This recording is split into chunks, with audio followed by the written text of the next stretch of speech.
เนี่ยสบายดีพี่น้องมาฮอดเพื่อนวินนี่บ่ได้มาแต่โดนๆเลยสวัสดีพี่น้องเอามันแก้วมาให้ป้าแฟนซื้อมันแก้วให้โตซื้อมันแก้วให้เลยก็เลยเอามาส่ง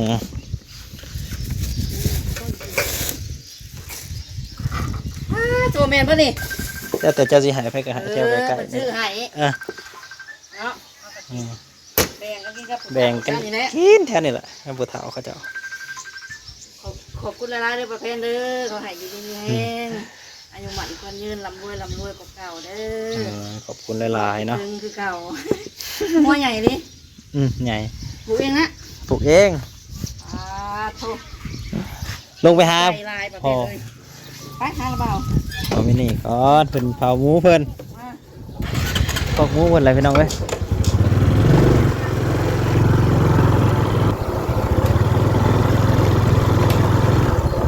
เล่นน้ำระบาวก่อนขอกงูใหญ่น้องเพิ่นอยู่ทงอยู่บ้านนาะขอกงูใหญ่เพิ่นนี่เราจะมาขอซื้อขี้หมูเพิ่นแท็กซี่ได้ก็ได้ตายแล้วเจ้าของนะอยู่บ้านนาะก็มีใส่หม้ออยู่ทางนั้นแหละพอพี่นี่นะ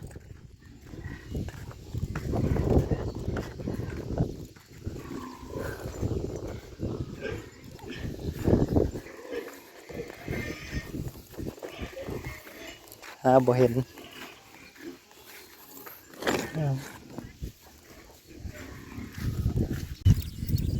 200ป้าย230ในลายก็ถูกปีดำเอานี่แหละ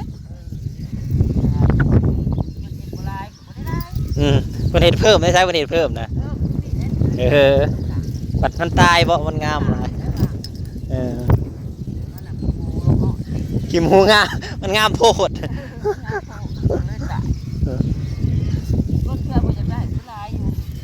เห็นเป็นคนขี่กระเดือนใส่10 เมตรตัวชันจะน้องอันนี้ควายเช้าๆนั่นเนี่ยเซลอยู่เนี่ยแยกโต4-5 โตผมบอกง่วยทั้งได้ทั้งง่วปล่อยบ่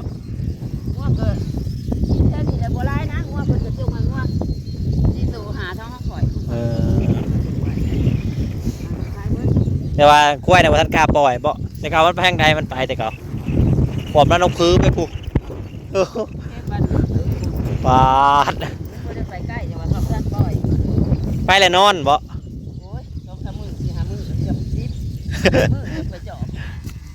หูจักยังทางน่ะทางวันคืมหน่อยยังเด้ก็จะใส่เขางันเด้เขาก็คองันนะ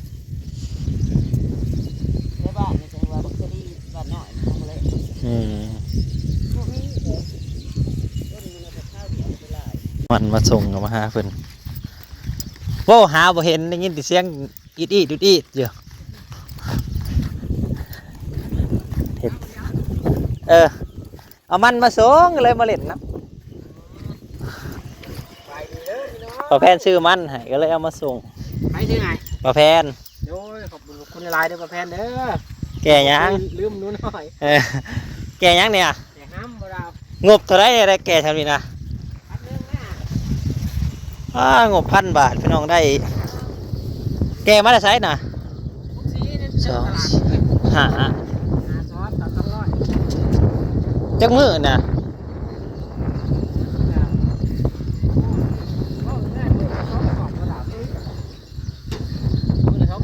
ว่าตัวไปคนมาให้มันกินน่ะนะมันว่างคันก็บัดหมูคุณเด้มันหลายตัวแล้วมันกินหลายอันนี้แม่พันธุ์ก็บ่หลายดอกแม่พันธุ์กิน5-6 ตัวบ่เบิดดอกมื้อละสอบนะหมูคุณเอาผสมอันหัวหาน้ำแม่นน้ำเฮ็ดนี่น่ะดูบ่ได้เพราะว่าตัวใดมันสิอาหารมันสิเบิดไวอาหารสิเบิดไวมันสิเบิดเงินเท่าไรเขาลดต้นทุนหมูบ่เป็นราคาพี่น้องเอ้ยว่านนี่ก็ขายแล้วครับบ่ได้ถ่ายคลิปช้ำปุ๊กลึกปุ๊กลุกอยู่กันย่อหมูแล้วก็เลยบ่มีเวลาถ่ายคลิปเป็นได้บ่ราคาเท่าใดราคา33,000บ่ฮอด50 บาทบ่ฮอดถ้า33ครึ่งจะสิฮอด50เนาะเลท67ไล่67เนาะไป เพิ่นหมู พัน เพิ่น บาทไปได้นี่นะ 1,000 บาทถึงงบ1,000 บาทได้หาสอบ ซอสดอกน้อย จักโลนี่นะ ต้องหา ช่วงนี้ก็พอค่าเขาก็มาซื้อกันเนาะมันก็หมูลงเขาว่าเลยเนาะ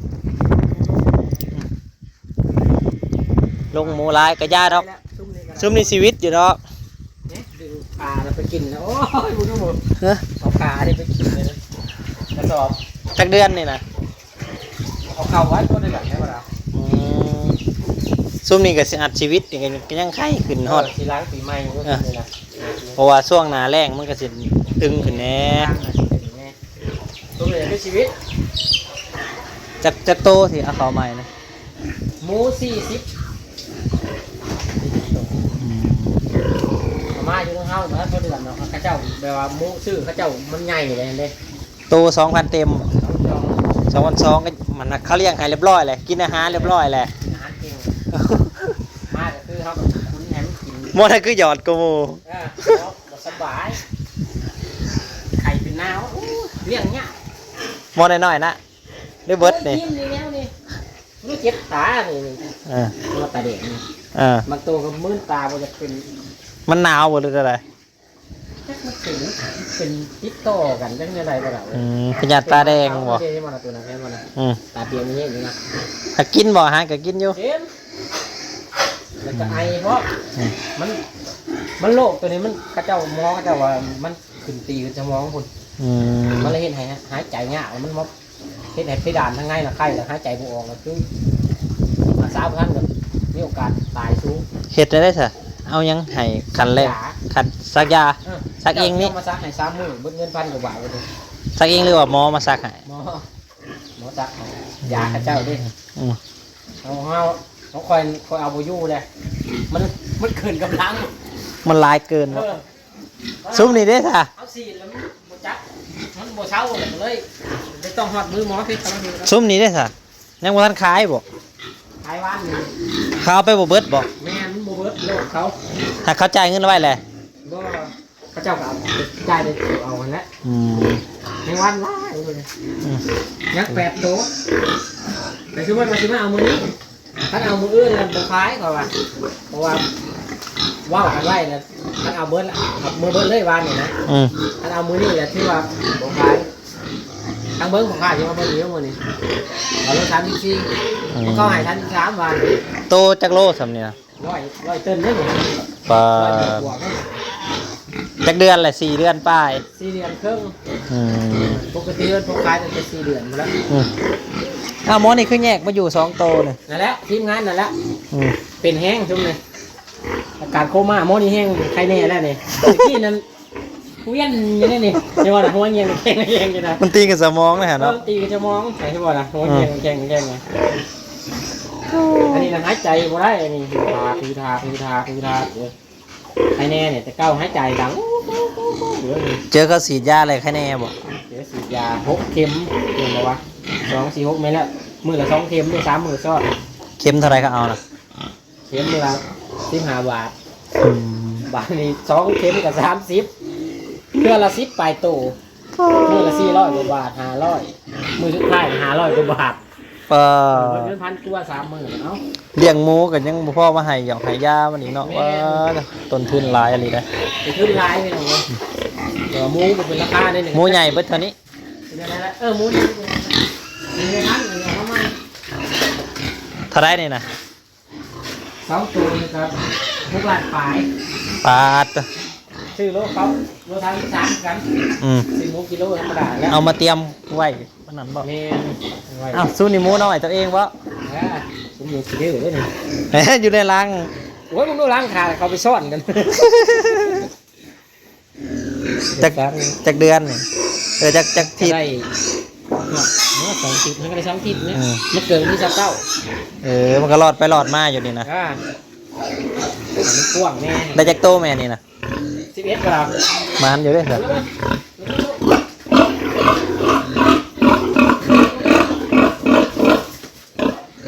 ไปนอนอยู่เตียงนั่นน่ะ อยู่ในน่ะเต็มบ่แหละ เต็มแหลบๆกันอยู่เนาะ ซ่อนไปเลย เอาหมอน่ะคือน้อยได้เลย กินนมกระทันเนาะ โอ้ย เขาใหญ่กว่าเขาแต่งเขาสารพัดเลยเนาะ ตัวได้พร้อมคลอดอีก ฮะ บ่ได้พร้อมคลอดอีกวะ นี่ตัวพี่ยังโบราณยังเดือนปลายอันนี้ก็ได้2 เดือนเขาก็2 แม่พันธุ์จักแม่ 6 แม่ ไป ทุกทั้งตัวได้ลูกนะ ไปผสมอยู่ใส่กับ สมน้ำเขาพอเที่ยวมามินอยู่เลย อืม กับห้องประตูน2 อืม แล้วขึ้นแล้วแก้ไป ก็ได้ค่าผสมนะกันติดนะ500แหนไปแล้วมอนี่จักเดือนนี่ นั่นแหละทีมงานเดียวกันนะมาพร้อมกัน เออแยก ตุ้มนี้แม่พันธุ์เนี่ย อ๋อสิเอาไว้เรียกเห็ดแม่พันธุ์ มาพร้อมกันมันสีเงาใช่ไหมตรงนี้ อืม เจ้าคัดเลยเนี่ยพันธุ์เจ้าคัดเนี่ย อ๋อมันต้องใส่ทื่นหมุนลายอะไรนะอ๋อขั้นสารทำหนึ่งบกุ้มมัน มันต้องแบบหมุนเวียนนะ เออหมุนนั่นแหละขายตัวนั้นกับมาหมุนตัวนี้ต่อขายตัวนั้นกับมาหมุนตัวนี้ต่อ แมนคือเขาขายไปในเนาะวันเนี่ยก็เอามาซื้อของอาหารในชุ่มน้อยได้เลย เออเลี้ยงกันต่อไปอีก ไปอีกโมชิ้นสุดหมุนกันไปเรื่อย แต่คันเฮามีกำไรหลายบัดขายแน่เนาะเฮากับหมุนขึ้นไปเด้วันนี้มันจะเป็นทื่นหลายวันนี้ มันก็ก้อน ก้อนขึ้น สุดนี่แล้วแพง รอดบ่รอดพื้นเยอะ คัดซื้อมูนั่นรอดนั่นแหละ เออ อันนี้ใครจะมาลุงนี่เจ้าของ ก็ยังชิวๆนะเนาะ ระวัง เยอะโอ้ ลุง ขนาด ชิวๆอยู่แต่กับมันกับบ่ได้แล้วปกติสิได้ค่าหมูตัว2,000มันก็บ่ได้ฮอดแล้ว บ่ฮอดเอาตัว 2,000จ้ะเออลูกหมูเจ้าของเองเนาะถือว่าหอมขายนี่นะ แม่นเลย สูตรแรกบ่ แม่นนี่แหละขายนะเอื้อยชุ่มนี่แหละเอื้อยอ้ายชุ่มนี่แหละ เออ มันนี่แหละเนี่ยชามแม่นี่แหละเนี่ย อืม ชุ่มเดี๋ยวชุ่มมันติดแต่ว่าถ้าไม่ได้พร้อมกันแล้ว ผสมปกติกับเขาก็บ่ได้เอาเงินติต้องไว้ผสมใหม่เออ ติดแล้วแบบนี้ เออ ถ้ามันได้พร้อมกันแล้วนี่มันวางอยู่แล้วนี่แล้วก็ให้ขั้นตอนต่ออยู่แล้ว โอ้ ขนมนี่แซวถ้าแม่บ่นอนกินบ่ได้แล้ว อันนี้นะไฟยังก็ไฟอันไกลยุงเอ้าหมอนี่คือบอกออกมานอนจัง ไปอุ่นเลยเวลา เออ สิอุ่นน้อยนอนขึ้นเลย อืมตัวนี้พร้อมหมอได้ว่านักกว่าหมู่นี่นะฮะ เนี่ย อืมทรงว่าใหญ่กว่าหมู่หมอนอนอยู่ได้นี่บ่ ประเภทน้านะโมนี้น้ำโมนี้โมนี้ หนาบ่หมอนี่ เลย อืม ขอข้าเขาจะมาเบิ่งสิรักเหลืออยู่พี่น้องเพื่อเขาเอาเลยเพื่อเขาเอาเลย โลละ34,000 สี่คา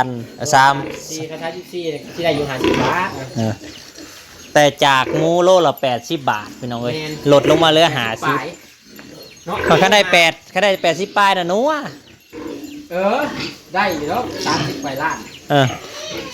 3 หรือ 4ไปเลยงานที่ฮอดที่4บ่ดาวเพราะว่าแต่ 8ตัวนี้ แต่ตัวผู้ตัว5ล้าน เออ ขายได้กี่เลย8 40 ล้านต่ำๆนะมีขายเมื่อวานเนี่ยนะหมู14ตัวนั้นได้เท่าไหร่40 ล้าน อ๋อที่จริงไม่ใช่ได้มันหา60 ล้านถูกเนาะ 60 เออ นาทีได้ ตะ 60หรือ70อย่างไร อืม นะเนี่ย7เลยรู้บ่ล่ะเว้ยเพราะว่ามันลงครึ่งต่อครึ่งเรื่องราคามันนะ ปัดที่อันช่วงบ่ทันเลี้ยงปู้ราคาขึ้นน่ะลิ รู้อ่ะคณะ ปัดพ่อพร้อมขายบัดนี้ เขาก็ขายเลย รอบแรกนะขายแน่บ่ขายสุดแรกนะ ใครแน่กับเขาขายรอบนิดนั่นมันก็ได้แน่แล้วกันรอบล้ำนั่นลุกมันแล้วรอบล้ำนะโล40,000 อืม ลุกตอนนั้นนะ หักหมูซื้อเขาเจ้าคือเก่า ชื่อ อ๋อ ดีเนี่ยแต่ว่าตัว1,800ตอนนั้น เออ มีแต่ง่ายเลยแล้วรับ90ปลาย500นั่นวาดนี่กับขายนี่2ตัวตะกี้10ตัวดิขายทั้งตัวเครื่องเขาจะเป็นในพัน ถึงเกรดอยู่แสดงว่าเกรดเขาคัดได้สำนี้โอเคเนาะแต่ละสูตรนะคัดได้สำนี้ ง่ายๆนี่ชุดตัว ผ่านเนาะ พระเจ้าไป2ตัววางทีได้ตัวนึง100โลตัวนึง100โลพอดี คักใหญ่คักอะลีหักมันตกแฮง ตาลงแง่ยังวะโอ้โหข้าวเลย คอกหนึ่งนี่ตีว่าเบิดจักสอบ กินอาหารบ่ โตละแล้วเรา ตัวละจักสอบตัวละ7 สอบอะไรอะมันถือตัวละจักพัน7 สอบละ 7 หาใช้หา3 หา ตัวละ3 ปัญหา ข้าวอาหารเหมือนกันครับ แล้วบัดนี้ถ้าเราซื้อลูกหมูมาอีก 2,000 เป็น5,000 หา ได้5 ปัญหาถ้าเขาขายคู่มือนี่มันสิได้โตได้ 5,000ยันบ่ฮอดจะว่าลุกจนนั่นแหละแล้ว ปาดโตห่างกันหลายอยู่เด้อ เพราะว่าคัน100 โลนี่คือโล34นี่ได้ 5,000 ชั่วโมงแล้วนะ100 โลได้ครับแต่มันก็ถือว่า มันก็บ่ได้100 โลทุกโตดอกนี่นะมันก็สิได้แต่บางโตหั่นล่ะ ข้าวนี่10 ตัวสิได้อยู่ประมาณ6 โลนะ100 โลเพราะมันใหญ่ซุ้มอยู่นอกนะมันนักเฉลี่ย14 ตัวตัวละ80 87 88 อืม ตัวละ100 โลนี่มี2 ตัว ใครแต่มันเป็นลูกหมูเจ้าของเนาะถ้าเป็นลูกหมูซื้อเนาะพี่น้องก็บอกว่ารูปลายได้รูปลายหมื่นโลได้ หมู40 ปลายตัวนี่นี่เลยนะระดับ4-5 หมื่น ต่ำ มันรูปลายหมื่นนะลี่ได้ช่วงนี้นะแต่ว่าคันราคาขึ้นตะกี้นะแม่นอยู่คนเลี้ยงหมูนะคิดยากนะผมคันไปถือช่วงคล้ายช่วงนี้นะบู๊ แม่น อุ๊กเลยนะ คือนี่อยากว่าเลี้ยงหมูกับเขาเขาเลี้ยงอุ๊บ เลี้ยงมา3-4 เดือนนี่4 เดือนก็เกือบเป็น100 วันแหละ100 วัน100 กว่าวันแหละเนาะ 100 ซาวแล้วต้อง4 เดือน 100 วัน4 เดือนครึ่ง130 ตัวมื้อ 130แหละติถ้าขนาดว่าสิมาเอามื้อนี้บ่ เขาว่าสิ ทางใด ไม่ค่าน้ำฟ้องบ่ดาวแดงเขาเบิ่งเยอะเลยฮัลโหลก่อนฮัลโหล34ได้ป่ะ กันมาฮอดแล้วก็เลี้ยงไว้อีกบ่นี่เลี้ยง ไม่กินร้ายนะเดี๋ยวนี้กินบ่ร้ายปนน้ำปนยังไปเนี่ยลดตึ้งนะท่านอยู่บ่ได้เวลาเว้ย ค่ำก็หาซื้อยากอีกได้อบ่ น้ำก็ใช่ยาก คนเลี้ยงหมูมันหลายพี่น้องเอ้ยนั่นแหละเกษตรกรเลี้ยงหมู คือคนขายอาหารกับคนขายห้ำเนี่ยที่ว่ากำไรเนื้อ แม่นเนื้อ แต่คนเลี้ยงชาวเกษตรกรนี่รู้เจ็ด ลุกนะกระมวลแต่ตอนเรามันขึ้นนะคล้ายมวนอันนี้พอตอนมันลงเนี่ยแทบบ่อยากขายอยากเลี้ยงไว้จังหาเดือนนี่ใช่ไหม ที่เขาใช้หัวหาเดือนได้ป่ะเรามาจากข้างนะครับมันสิบุมีเงินชื่อหัวอาหารในทุ่งกันที่ป่ะนี่ เบิ่ง ขายเอาเนี่ยอะไรกันอะไรยางกับทุ่งน้อยกับสิบุมีบอลคุ้นได้ป่ะเนี่ยสิบุมีข้อ หัวอาหารเก็บไว้ใช่เหรอ มองกระจังมันมุ้ยบอลเนี่ย เบิดเลยเต็มหมดเลยยันได้กันดึงออกอีกยุ่นี่เนาะหวงเก็บอาหารนี่เนาะ แม่ตะกี้ว่าอยากเห็นอยู่ครับงบมันผัดจับหนาวิทย์ลังหรือขั้นเฮ็ดเก็บเบิดเป็น คันเห็ดผัดขาหัวอาหารหมูผัดบ่พออีกจำเป็นต้องชื่อหัวอาหารไว้ซะก่อน เลยเก็บกัดกินเท่าก่อน เนี่ยพอกันใหม่พี่น้องเอ้ยโอ้ยเกษตรกรเลี้ยงหมูกันนะช่วงนี้แบบสอดแห้งได้ช่วงนี้โอ้ยช่วงนี้โหดลี ไล่พี่น้องเลย อ๋อ